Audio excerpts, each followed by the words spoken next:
You know that knock on the door? It feels kind of old-fashioned, doesn't it? But believe it or not, in our super connected world, that simple knock can be the starting point for some of the most modern and manipulative scams out there. So today, we're going to break down exactly how you can defend your doorstep. And just to be clear about how serious this is, listen to this warning from the Albuquerque Police Department.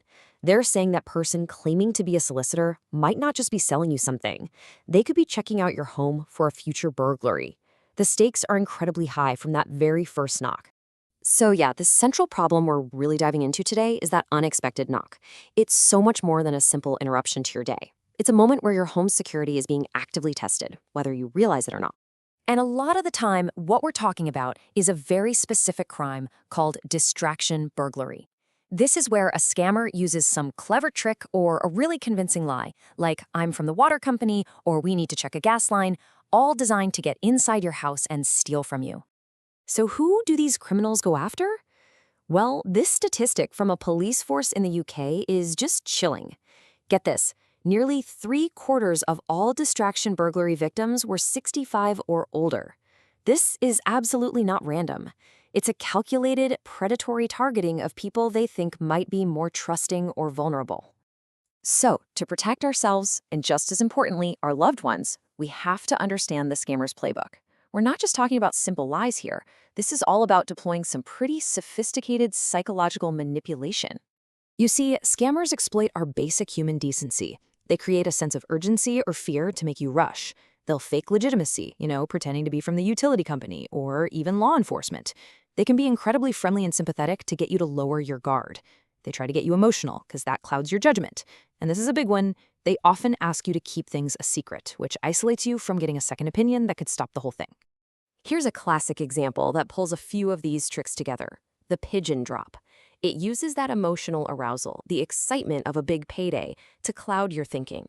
Basically, a scammer tells you they've found a ton of money and offers to split it with you if you'll just put a smaller good faith payment first. And this chart really shows the difference, especially when someone claims to be from a charity. A real representative will have official documentation and will be totally cool with you donating online later. But a scammer? They're going to be vague, pressure you for cash right then and there, and create that fake sense of urgency to stop you from thinking clearly. Okay, so we've laid out the threat, and it can feel a little overwhelming, but here's the good news. What's the solution? Well, it's not just one thing. It's what we're calling a multi-layered defense that combines new habits, smart technology, and good old-fashioned communication. The very first layer is all about your behavior right there at the door. First, post a no soliciting sign. In many places, they actually have to respect that by law. Second, always use a peephole or a window first. And here's the most important part. Never, ever open your main door to someone you don't recognize. Instead, you can just talk to them clearly and firmly right through the locked door. But, and this is a really important tip from law enforcement that might surprise you, don't just ignore the knock completely. By acknowledging the person through the locked door, even just by saying, I'm not interested, you're signaling that the house is occupied. And that is one of the most powerful deterrents against a burglar. Changing your behavior is a fantastic foundation. But what if you're not home? Or what if you just want an even safer way to interact without being face-to-face? Well, this is where technology can step in and create a really powerful, safe barrier. And that brings us to our second layer of defense, your digital sentry. We're talking about using a smart video doorbell, which is basically a modern-day super-powered peephole that puts you in total control of your front door. Think about the toolkit a smart doorbell gives you. You get two-way audio, so you can talk to visitors from literally anywhere in the world. You get motion detection alerts on your phone before someone even rings the bell. You've got high-def video, cloud recording to save any suspicious activity, and it's all right there in an app on your phone.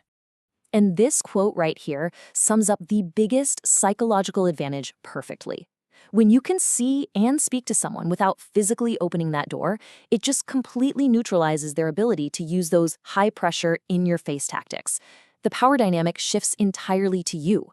Technology is a powerful tool, for sure, but it's not enough by itself. The third and final layer is all about building a human firewall. And you do that through communication with the people you trust the most, your family and your neighbors. Law enforcement agencies are always stressing this point. If you see something that just feels off, like a really aggressive salesperson or someone looking into windows, let your neighbors know. A connected community is a much safer community. It's all about looking out for each other. Now, this leads us to a really important and often pretty difficult question. How do you talk to older relatives about this stuff? Especially if they resist these changes because they value their independence so fiercely and they don't want to feel like they're being controlled.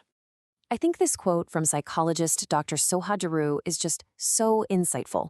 The key is to completely reframe the conversation.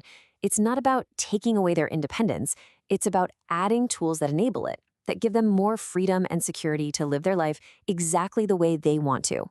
So, how do you actually do that? Well, first, make it a two-way discussion, not a lecture. Really listen to what they're concerned about. Frame the technology as an enabler, a tool for freedom. Offer to help with the whole process, from the research to the setup to learning how it works. And, emphasize the peace of mind this will bring to the entire family, including you. So, we'll leave you with this one last thought to chew on. Your front door is your castle's main gate. It is your first and most important line of defense. So the question is, in an age of really sophisticated psychological scams, is your front door as smart as the people who are trying to get through it?